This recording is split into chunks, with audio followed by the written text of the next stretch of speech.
growing up, I wasn't necessarily confident in who I was, but when I was on that stage, I could act confident.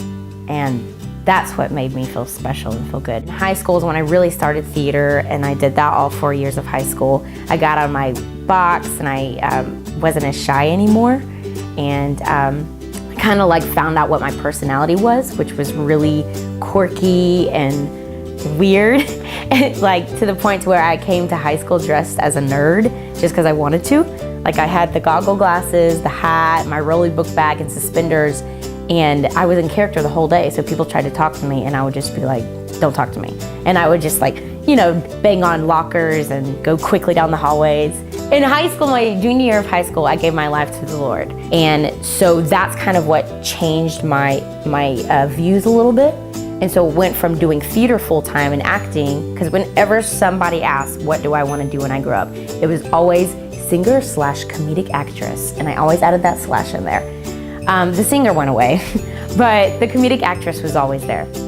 And then after I started going to the church and building my relationship with Christ, everything changed. And I was like, I want to do missions. My heart was in helping people and loving on people and just accepting them, and at that point, like talking to them about Christ.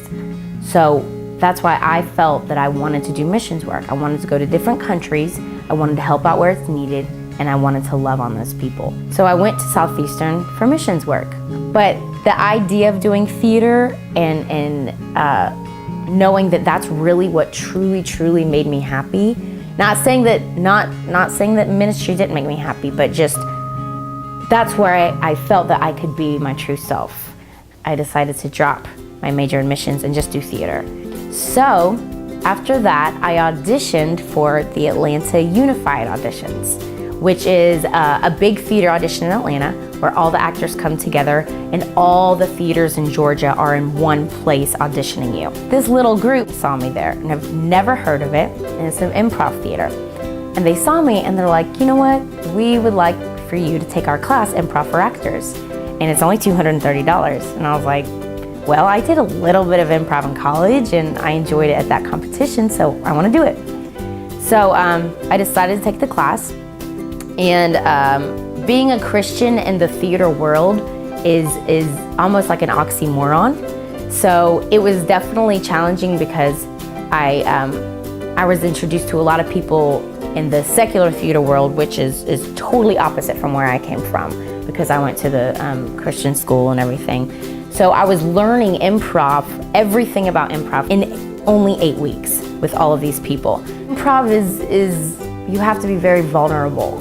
You know, you have to be open to accept anything that comes your way. Yes, and. So if someone makes an offer to you, you have to accept it. So for instance, if I was in a scene with maybe a guy and he wanted to act like we just got done in the bedroom, I got to accept that. You know, I can't just be like, honey, you were just having a dream. You know, I have to accept that. So things like that, at first I was like, I don't want to do any scenes like that. I want to be known as the person that never gets into those scenes, but it's inevitable in improv. It's going to happen.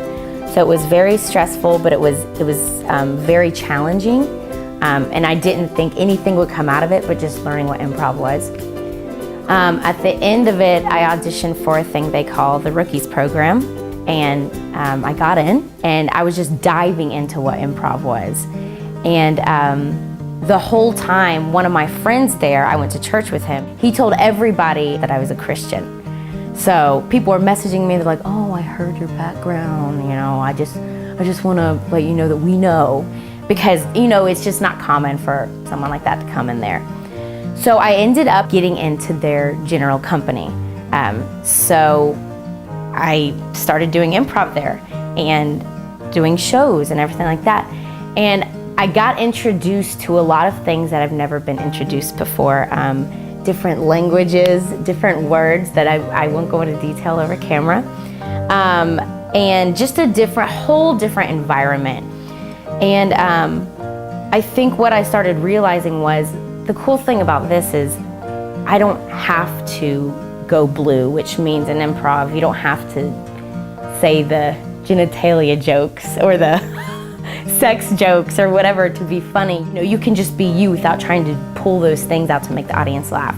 And so I felt confident in myself because I was just being me, and they saw me as being, oh my gosh, this is wonderful, you're so funny. I've had messages from Christians saying, how do you do this? You're in the theater realm, you're in this secular theater world, and you're a Christian. I want to know what your limits are. When I got that first message, I didn't know what to say, because I'm like, I know I'm doing things that a lot of Christians wouldn't approve of. But I feel like I'm in this place for a reason, and if I am in a scene with someone and they do that, I'm like, no, I'm not doing that.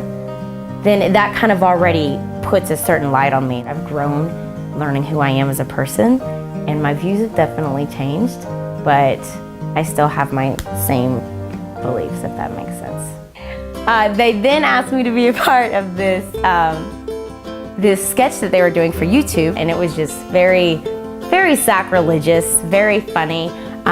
So it was a really big thing for me to turn it down, and I did. And so that's the cool thing about that, is I got approached by a few people afterwards that were saying, you know, it's really nice that you stand for something, and it's nice to have someone like you here. So that's the point when I felt I am here for a reason. You know, it's not just for the improv, it's not just for making people laugh. I'm here to love on these people because they're used to being rejected by the church. They're used to being made fun of, because I realized that a lot of the people there came from the church background, and they left because of things that happened in the church or because of how they were treated or not accepted. And so it's really cool to be able to come in and not say, hey guys, I'm a Christian, this is who I am, but just be me, and having that influence them, and getting messages on Facebook of, hey, I would love it if you could actually pray for me for something, and not even ever saying, if you need prayer for anything, you know, how we're raised to talk. I may not be the Christian that goes to Bible studies and invites people to church and gives them pamphlets, tells them about Jesus all the time, but I feel like the ministry that God has made me have is just be who you are, accept these people, love them, and through that, they're gonna be like, where do you go to church? And I've never even mentioned church to them. I felt like this story is what I'm dealing with every day. As far as who I am, it's being in this environment because these people are my family, and how they accept me and how I'm accepting them. And I feel like if nothing else ever happens in my life, this right here, what's happening, is enough.